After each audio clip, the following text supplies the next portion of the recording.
We are back up at the hill, for those of you that are familiar with this location. And I wanted to put together a video because this is the first time that I've been up here since the new wildlife classroom was built.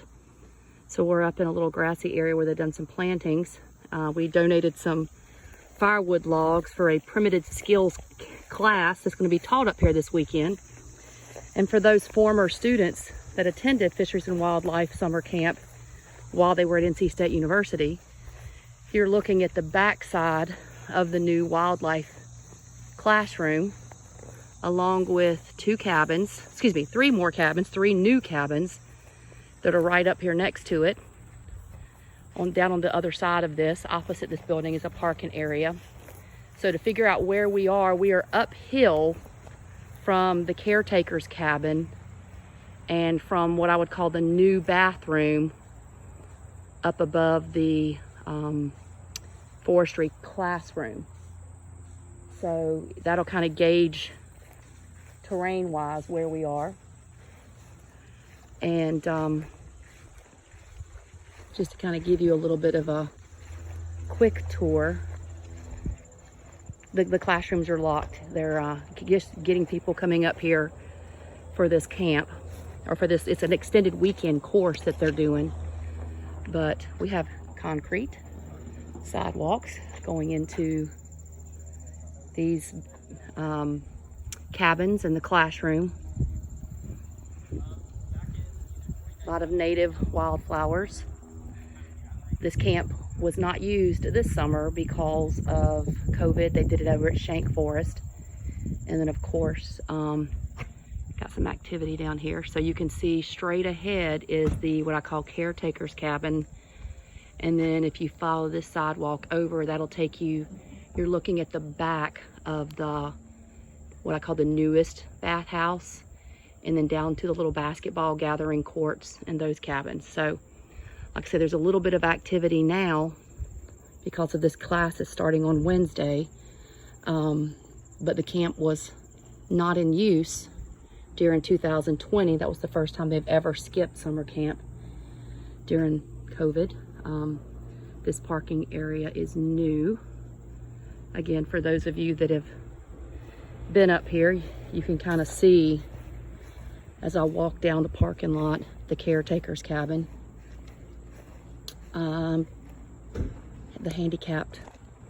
I'm thinking that cabin was here originally in the 1990s and 2000s. I don't think that one, I don't know, you guys might help me out if that one's new.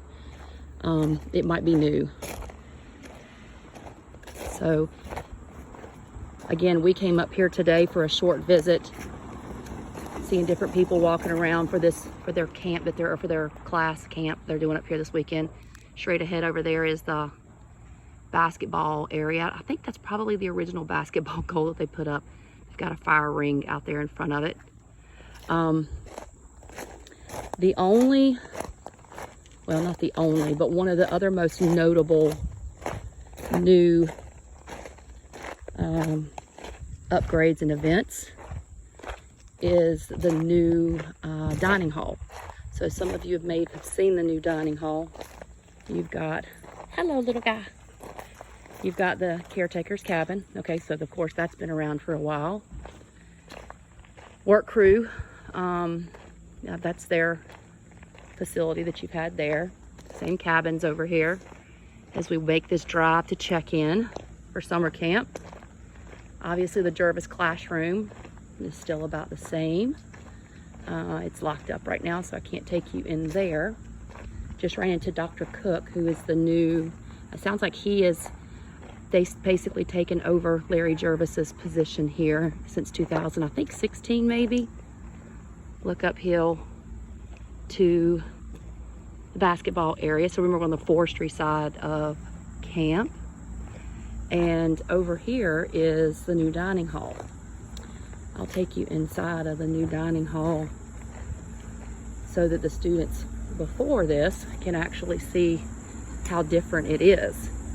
You can kind of relive and reminisce as well. One of the most notable things that I see is that the camp, the change in the just the canopy, it's a lot more open. So we're going into dining hall. Women's bathroom on the left, water fountain, men's on the right. Y'all, it's air conditioning. We didn't have air conditioning when we were here. What's up with that? So the dining area. So for those that may be interested in watching this, who were not fisheries and wildlife students, every class of students, if they were foresters, they came up here during I think it was after their sophomore year to participate in summer camp. And then for the wild, and they were up here for, was it 12 weeks? Y'all can correct me, I think it was 12 weeks. So you can see the kitchen area back there. I'm not gonna walk back there. Miss Vivian and all of those wonderful cooks that we had would be in awe of what I'm gonna walk back there. They would be in awe on what we have here. How many of you were on Dish Crew, right? Do you remember the days on Dish Crew? Well, look, I mean, looks a little bit better than what it was. So if we go back, I guess the back door coming in, dry storage. And looks like freezer, cooler, probably her or his office, ice machine, coming down the other side where all the good work happened. So back to what happened is the wildlife students came up here after their, I may have this backwards. Anyway, everybody, whether you're fisheries or whether you were wildlife. Hello, Dr. Cook. We're making a video to send to the graduates that we're in contact with so they can see the new dining hall. So this is coming out of the back. Each set of students had to either do a approved internship or come up to camp. And fisheries and wildlife students spent 5 weeks here, 4 weeks of camp, 1 week of fish week with either Dr. Kwok, I'm sure, I guess he still does that now. I'll let him confirm that. Or Dr. Nobles was here for quite a while. And then the forestry students actually came at the same time but stayed later. So this was the administrative cabin. It's probably the one area where we actually had a phone line. We have phone lines in that cabin, the cook's cabin, and the caretaker's cabin, and that was the only place. So you remember this used to be the back porch where you came off into the camp common area. Guys, this is so wide open. It is probably smoking hot in the summertime. All of that nice canopy that we had in the summers is gone. Yeah, a lot of changeover into more early successional stuff here. Originally, I was just going to video the new wildlife cabin, but I'm kind of going to walk around here for a second. The reason that we're here is obviously we brought this pile of wood in for their camp that they're doing. They've got a new, like a little shelter down there. That building down there is still the same. They're in the process of trying to renovate what we call the old historic lodge here. I think he said it was like a $1.9 million project. So it's not really in use right now. Front porch is still clean. For those of you that were in that class of work crew where we did the summer camp improvement day, this used to be the old bath and shower house in the good old days. And then it turned into the hangout room with ping pong and pool and I don't know what all y'all had in there during the latter years when the new bathhouse was developed. Remember the pine little patch that we had here? A lot of that's gone. A lot of early scrub growth in here. It's a lot more wide open than it used to be. So that's still the same. I'm hoping that I can take this video because you guys know we have 0 cell service at the hill. We're up near Rougemont, up north of Durham, north of Bahama, Lake Mickey. This is property owned by NC State. A lot of timber management goes on up here. We're right along the Red River, I guess it's called the Red River. Like I say, not far from Lake Mickey. If we ride down there, we're in the big trucks. I'm not sure if we can ride down to the bottom to show you the place where we used to take the kids fishing. This is Slocum Camp Pond. Yes, I have been in that pond a few times, as many of the campers here have. So we had a lot of morning walks across this bridge in the darkness to come in for bird walks or early classrooms. Like I say, it's a lot more open. And for the people who we knew at camp really early, you remember the white Thacker house, which was over here as the faculty cabin, and then they tore that down. And I'm gonna say about the time when Braden was about 2 or 3. So I'm thinking 2004, 2005 was when they built the new faculty cabins over here. And we did spend a few years here until Bella was born. And I'm gonna guess that we did camp until Bella was maybe 2-ish, maybe 1 or 2. So that was a long time that we were at camp. Over in this area, if you remember and you were here that year, was the infamous snake bite. This is where I was sitting here, literally in this front little patch between me and this building, close to that little step there. And Braden was out here playing in this nice grassy area. See this nice grassy area around me? And Braden is right there at the edge. He was catching frogs, and he decided that he saw a baby snake, and he knew at the time, we think, that it was a baby copperhead, but since it was little, it wouldn't hurt him. And he picked it up by the tail, and it bit him. And so we had our first ER run from Slocum Camp over to Durham Regional. Jimmy Dotson was here as the first responder and was really great for Braden. Long story short, he has a good story to tell.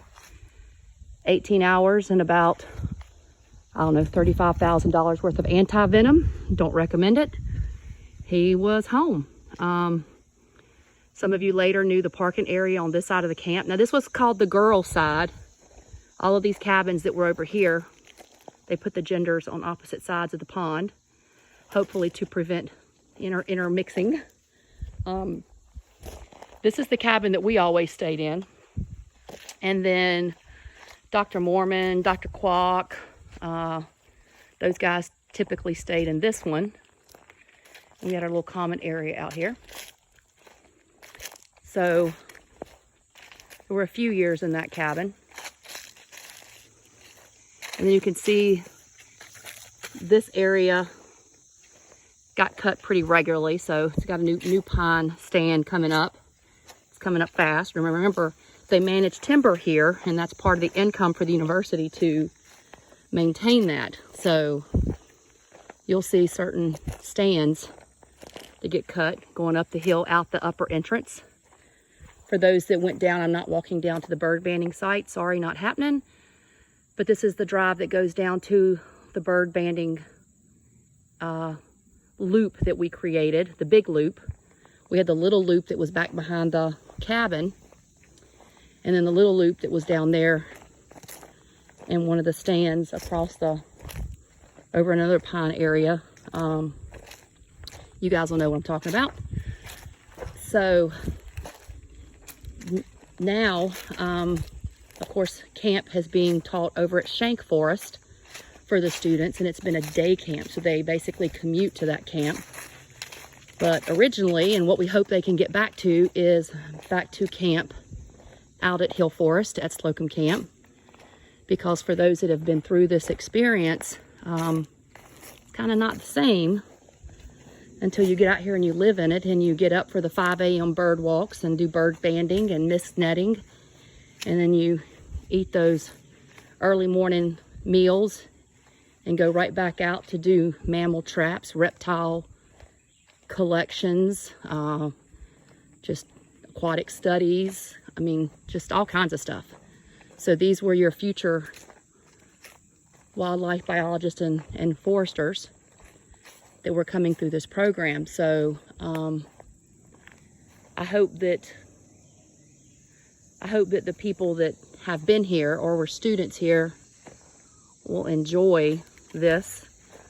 I will probably just put it on a YouTube link and then set it up on Facebook, and then you guys can kind of share it if they're students that I'm not necessarily in touch with via social media. But I know that they're doing a really big campaign to, like I say, try to restore the lodge, and I think they're going to be reaching out to lots of former people to everybody chip in a little bit, and let's get this, preserve this for future students and keep this resource available, because obviously it's an important part of our communities that we don't want to disappear. So if you see that and you feel the need and can help out, please do. Share with others that are interested in this. Spent many mornings and afternoons sitting here fishing or just listening to the birds, hanging out, just finding what would show up down here on the bottom. How many of you went to Roleos, the forestry Roleos? That we had some good college memories at this camp. So I hope that you guys enjoy it. So let me get back up here to the main camp area, and then I'll probably wind this up and get it uploaded so that everybody can see it. So Brent's around here somewhere. I just kind of walked off and started doing my video by myself because people were coming up to talk to him. So he's probably wondering where I'm at. So make our way back over to, we call it the pumpkin. Make our way over to the pumpkin and get back to good old Riley Wood. So I might just take you guys over to see the road going out, the lower road.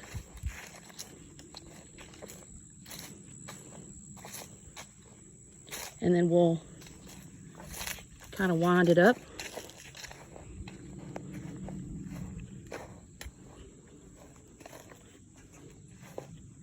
Oh, he's actually in the cab of the truck. He's whistling at me now. So we'll end it with a look on the drive out through the rock pillars. And I hope you enjoyed your visit with us at Slocum Camp.